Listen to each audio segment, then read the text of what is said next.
Očekuje se novo nevreme u petak, a štetu koju možete da nanesete videli smo utorak kada su opustošeni usevi u jugozapadnoj Srbiji i kada je Beograd bio pod vodom jer je palo oko 50 ml kiše po kvadratnom metru.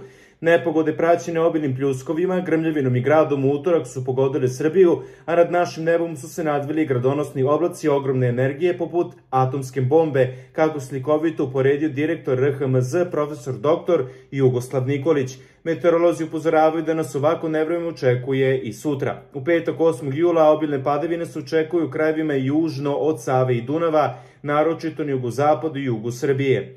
U toku noći ka suboti 8. na 9. jul i u subotu tokom dana padavine će se dodatno intenzivirati na istoku i jugoistoku zemlje uz količinu kiše do 60 mm za 24 sata, navodi se na sajtu Republičkog hidrometeorološkog zavoda.